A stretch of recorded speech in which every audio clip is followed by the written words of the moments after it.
locking in. You know those people who wake up and just snap into beast mode? Laser focused, zero distractions, every move, intentional. While the rest of us, we're stuck, scrolling, overthinking, staring at a screen like, why can't I lock in like that? What's wrong with me? Yeah, I see you. I've been you. But today, I'm giving you the real blueprint. The one no one's telling you. Not some weak, just turn off your phone advice. I'm talking mental warfare. Building a system so tight, distraction can't even breathe. Rewiring your brain to become that person, the one who doesn't just focus for 5 minutes, but lives in that locked-in mode, on demand. Because if you think focus is just about trying harder, you've already lost. Today, we flip the switch. Section 1, Why You Can't Focus, the truth. First off, if you think this is just a you problem, let me stop you right there. You and I both live in a world which is completely engineered to steal your focus. Billions of dollars are spent making sure you don't click off their app. So when you feel like a failure because you can't focus, realize you are fighting billion-dollar corporations and systems whose only purpose is to keep your attention. And in this fight, you are naked. Every ding, ping, and scroll, imagine that as the battlefield. And the only way to win is to get intentional, to train like a warrior in the art of focus.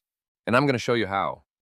The first step, you need a plan because, let's be real, motivation will fail you every single time. If you wake up without a clear plan, your brain will always choose the easy way out, scrolling, procrastinating, overthinking. And even if you are past the distractions, the tasks at hand can overwhelm you, making you less focused. But when you know exactly what you need to do, and when you need to do it, when you've mapped it out the night before, suddenly, it's no longer about feeling it.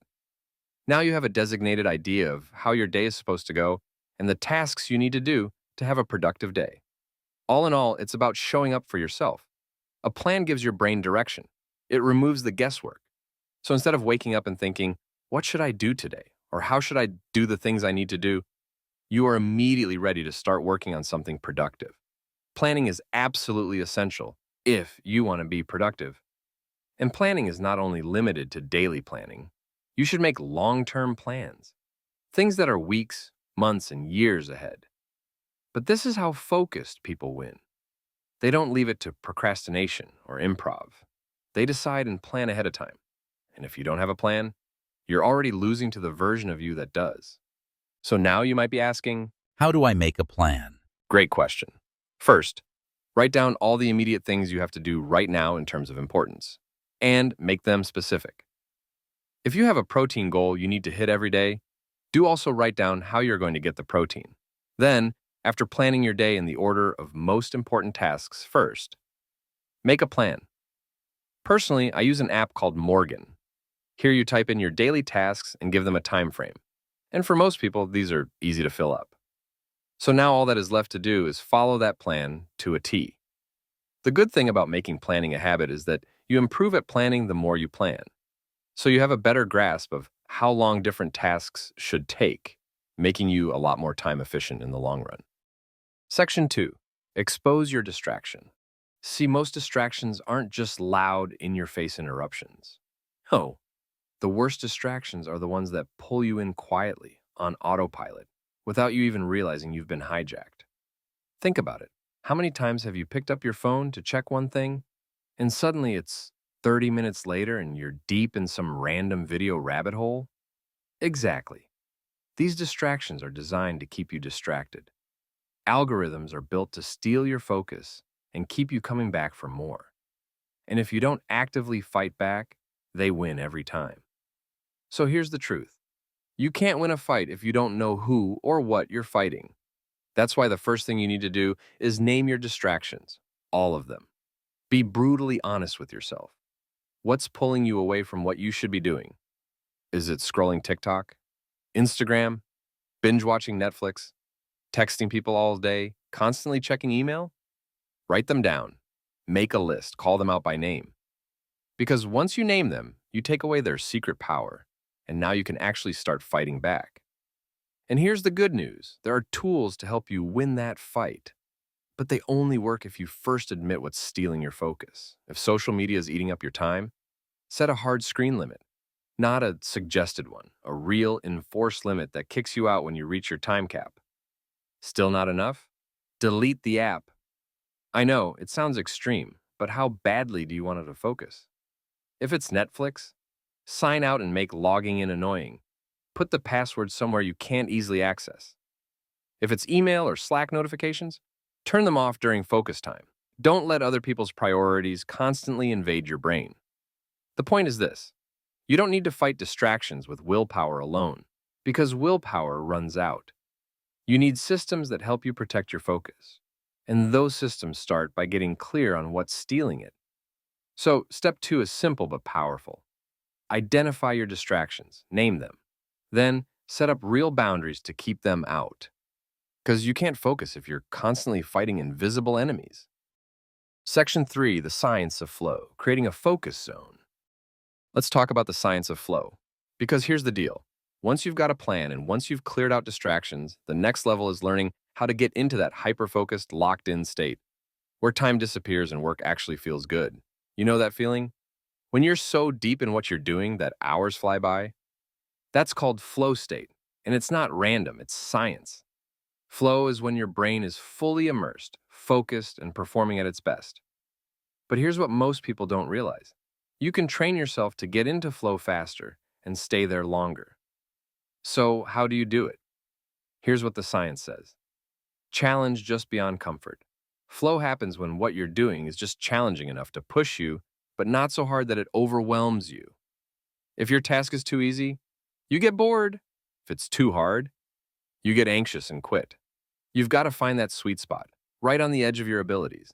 That's where focus thrives. Clear goals and immediate feedback. Your brain loves clarity. You need to know exactly what you're trying to accomplish, not vague ideas like, get some work done. Instead, think, write 500 words or finish the first draft of this design. And as you make progress, you need feedback so you can see that you're moving forward. Even checking something off a list gives your brain a hit of dopamine, keeping you engaged.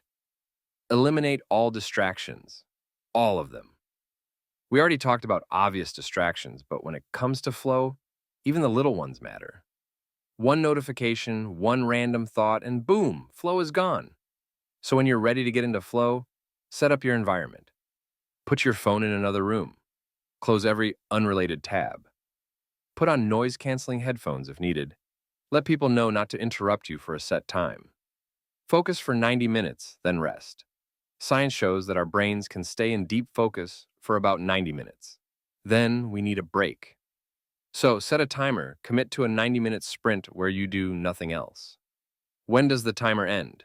Get up, move, recharge, then go again if needed. Here's the secret. Flow is not about forcing yourself to focus. It's about setting the conditions where focus happens naturally. And when you get that right, focus becomes effortless. So if you've been struggling to get into that zone where you're actually productive and feeling good about it, now you know why. You didn't set up the right challenge. You didn't set clear goals. You didn't block out distractions. But the moment you do, you unlock a whole new level of work, and honestly, it feels amazing. Section 4. Master your identity. Become the person who locks in. Because here's the truth no one talks about.